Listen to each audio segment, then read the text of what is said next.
أعوذ بالله من الشيطان الرجيم. بسم الله الرحمن الرحيم. السلام عليكم ورحمة الله وبركاته. الحمد لله رب العالمين، والصلاة والسلام على أشرف الأنبياء والمرسلين وعلى آله وصحبه رسول الله أجمعين. أشهد أن لا إله إلا الله وحده لا شريك له، وأشهد أن محمدا عبده ورسوله لا نبي بعده. فقال الله تعالى في كتابه الكريم: أعوذ بالله من الشيطان الرجيم. بسم الله الرحمن الرحيم. يا أيها الذين آمنوا كتب عليكم الصيام كما كتب على الذين من قبلكم لعلكم تتقون. Sadaqallahul azim. Saudaraku sekalian rahmati Allah Subhanahu wa taala. Alhamdulillah, kita bersyukur dari Allah Subhanahu wa taala. Kita diizinkan oleh Allah, dipanjangkan umur kita untuk bisa bersama-sama bertemu kembali dengan bulan yang penuh dengan kemuliaan, Syahrul Mubarak Ramadan 1444 Hijriah. Oleh karena itu, mari kita syukuri nikmat Allah Subhanahu wa taala yang begitu besar ini dengan memanfaatkan apa yang Allah Subhanahu wa taala berikan kepada kita. Kesempatan bulan Ramadan yang mulia ini kita isi dengan sebaik-baiknya amalan kita. Salawat dan salam semoga tercurah selalu kepada junjungan kita mulia Rasulullah Muhammad sallallahu alaihi wasallam. Allahumma salli ala Muhammad wa ala ali sayyidina Muhammad. Kekasih Allah yang kita juga berharap menjadi kekasihnya, sehingga kita pun menjadi orang-orang yang dekat dengan Allah Subhanahu wa taala.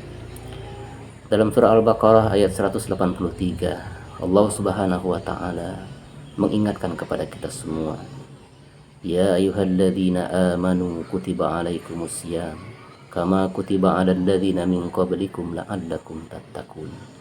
Wahai orang-orang yang beriman, diwajibkan atas kamu berpuasa sebagaimana diwajibkan atas orang-orang sebelum kamu agar kamu bertakwa. Saudaraku seiman, Allah Subhanahu wa taala begitu menyayangi orang-orang yang beriman kepadanya. Dipanggilnya dengan panggilan yang terbaik, diserunya dengan seruan yang terindah, dengan sebutan dan gelar sebagai orang-orang yang beriman kepada Allah Subhanahu wa taala. Kepada mereka Allah Subhanahu wa taala memberikan suatu petunjuk dan arahan sehingga mereka mencapai suatu derajat kemuliaan di sisi Allah Subhanahu wa taala, yaitu derajat ketakwaan. Di mana Allah Subhanahu wa taala mengatakan dalam surah Al-Hujurat bahwa inna akramakum indallahi atqakum, bahwa orang-orang yang mulia di antara kamu di sisi Allah adalah orang-orang yang paling bertakwa di antara kalian.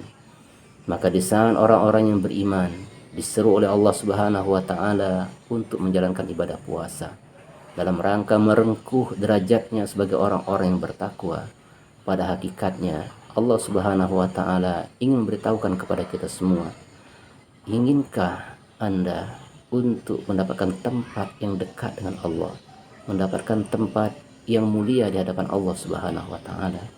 Maka rahasia untuk itu salah satunya adalah menjalankan ibadah puasa.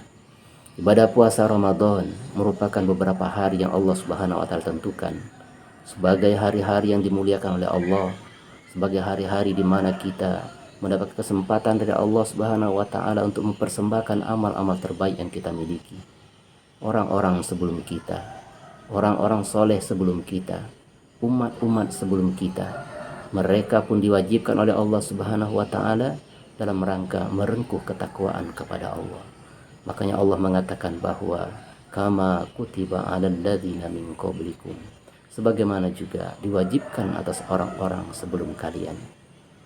Mereka adalah orang-orang yang tercatat dalam sejarah sebagai orang-orang yang sudah mendapatkan tempat yang mulia di hadapan Allah Subhanahu wa taala. Mereka dicatat dalam sejarah sebagai orang-orang yang telah mendapatkan ridho dari Allah Subhanahu wa taala. Tercatat indah namanya dalam sejarah, terabadikan namanya dalam Al-Qur'an. Disebut kisahnya oleh Rasulullah sallallahu alaihi wasallam sebagai orang-orang yang telah mendapatkan predikat ketakwaan itu kepada Allah Subhanahu wa taala. Dan salah satu cara mereka untuk mendapatkan predikat itu adalah dengan berpuasa. Saudaraku sekalian, secara umum berpuasa adalah menahan lapar dan haus. Akan tetapi lebih luas daripada itu semua, berpuasa maknanya adalah menahan diri.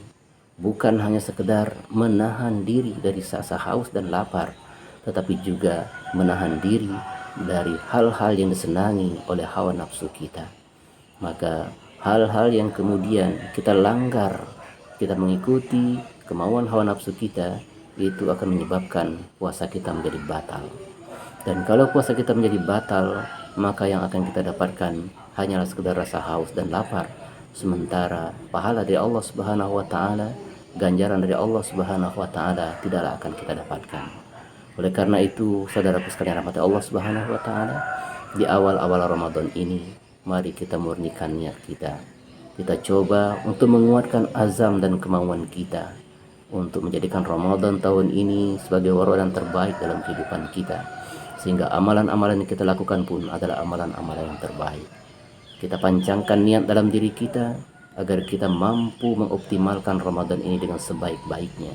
Tilawah Al-Quran kita coba, dan kita niatkan dalam hati untuk bisa menghatamkan Quran 1 kali, 2 kali, atau lebih daripada itu semua. Kemudian kita ajak anggota-anggota keluarga kita untuk senantiasa selalu berinteraksi dengan Al-Quran, sehingga hari-hari kita dalam bulan Ramadan ini tiada hari tanpa Al-Quran. Kita baca, kita tadabburi, dan kalau bisa kita menghafalkan beberapa ayat dari Al-Quran itu sendiri. Saudaraku sekalian, tentu ibadah-ibadah yang lain harus kita optimalkan. Di saat kita berpuasa, doa kita mustajab. Allah Subhanahu wa taala akan mengabulkan doa-doa kita. Karena salah satu doa kata Rasulullah SAW yang tidak akan pernah ditolak oleh Allah adalah doa orang yang sedang berpuasa. Oleh karena itu, mari kita perbanyak berdoa kepada Allah. Permohonan-permohonan kita pasti akan didengar oleh Allah, dan Allah Subhanahu wa taala Maha Kasih terhadap hamba-hambanya. Saudaraku sekalian, selamat menunaikan ibadah puasa. Semoga kita menjadi pribadi yang memiliki ketakwaan kepada Allah Subhanahu wa taala pada akhirnya. Demikian pertemuan singkat kita pada hari ini. Semoga Allah Subhanahu wa taala meridhai kita semua. Billahi taufiq wal hidayah. Assalamualaikum warahmatullahi wabarakatuh.